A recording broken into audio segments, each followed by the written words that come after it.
Hikmah, Hikmah, kamu di mana, Dek? Rahma, ya betul, itu suara dia. Kemudian gua. Aku dan Hikmah secara spontan terkejut langsung memisahkan diri.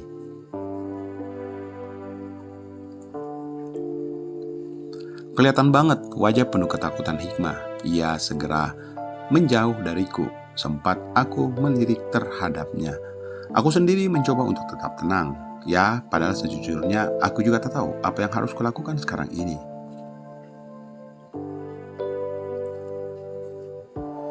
Ketika digambarkan, ini seperti saja kami berdua sedang ingin bertemu dengan malaikat.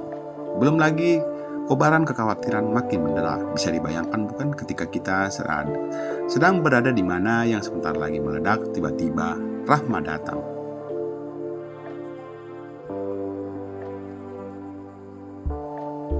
Yang diumpamakan dia sebagai Algojo bercadar atau malaikat penyambut nyawa yang seolah-olah ingin mendorong kami berdua untuk terjatuh dari jurang ini. Karena kami telah berbuat salah di belakangnya, bahkan di belakang Arni. Pusing nggak? Panik nggak lu? Asli bro, merinding, terkejut, khawatir, bingung, dan segala jenis rasa yang kini datang menderaku. Akang, bagaimana ini? Dengan bersusah payah Hikmah berhasil merapikan diri, kemudian ia pun berbisik kepadaku.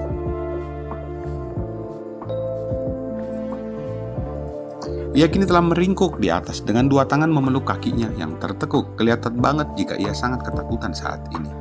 Aku lalu menyuruhnya untuk tetap tenang dan tak perlu mengeluarkan suara sedikit pun.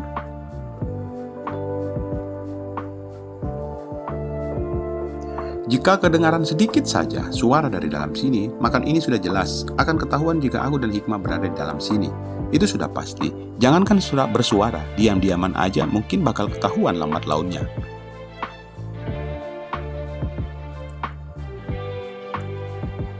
Kenapa aku segitu yakin dengan itu? Simpelnya, pertama, karena tak ada sebuah alasan yang tepat untuk menjelaskan kepada Rahma ketika ia tak melihat adiknya. Karena balik lagi, ini sudah malam dan ini juga jauh dari keramaian orang.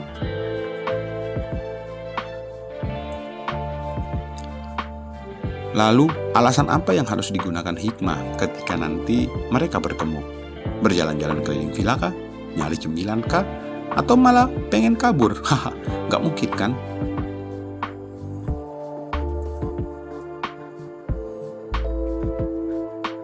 Kedua, di saat Rahma belum menemukan Hikmah, maka dia tak akan beranjak dari sini. Dia akan keliling ke segala penjuru di villa ini hingga menemukan sang adik. Oh iya, sebuah ide tercetus ketika poin kedua ini baru saja terucapkan dalam benakku.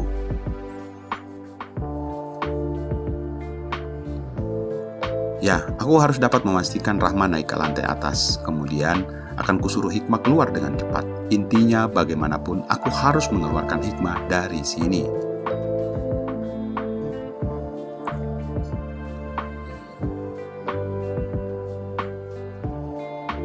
Untuk mencari alasan, nanti gampang lah. Setidaknya bukan alasan jika Hikmah sedang main gaplek bersamaku di sini, bukan? Hikmah, kamu di mana sih, Dek? Suara Rahma kembali terdengar.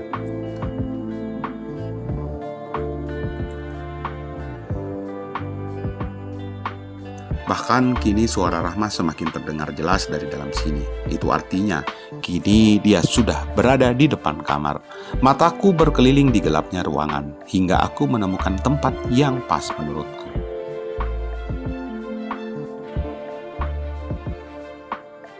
Kamu bersembunyi di balik lemari sana, ujarku pada Hikmah sambil menunjuk lemari pakaian dalam kamar, yang terdapat celah untuk dapat digunakan untuk bersembunyi.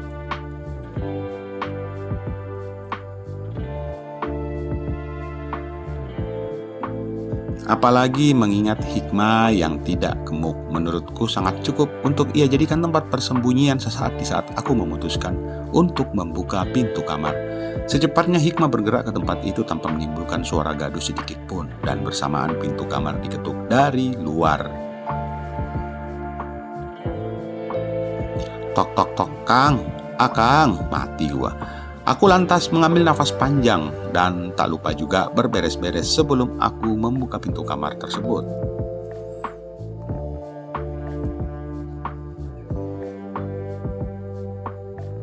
Kenapa harus kayak gini sih? Aku harus tenang. Aku harus benar-benar tenang. Berkali-kali ku yakinkan diri ini. Lalu aku mengambil nafas untuk sesaat.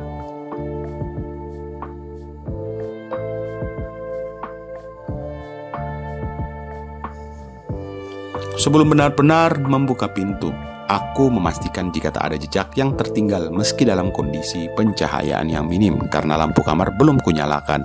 Kalau aku salah melangkah, bisa saja liburan kali ini akan berakhir dengan kehancuran.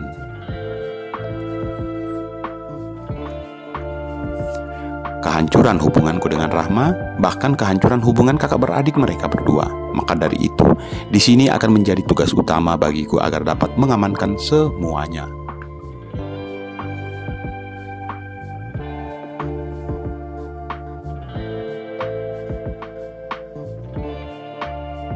Kalem Kang, semangat. Kamu pasti bisa menjadi superhero untuk kedua wanita bercadar cantik itu. Satu monolog dalam diriku yang masih berusaha untuk menyuarakan kesemangatan untukku.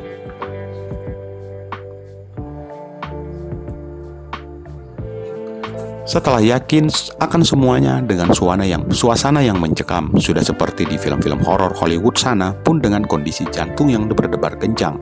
Kulangkahkan kaki ini menuju ke pintu. Aku berusaha membuat ekspresi seperti baru saja terjaga dari tidur.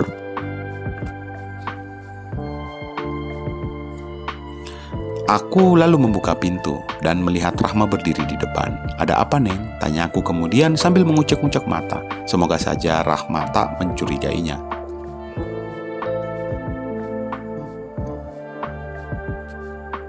"Hikmah Kang, dia nggak ada," Rahma langsung berucap dengan panik. Masa sih?" balasku sambil membuat ekspresi sedikit agak terkejut menanggapinya. "Jangan bercanda deh."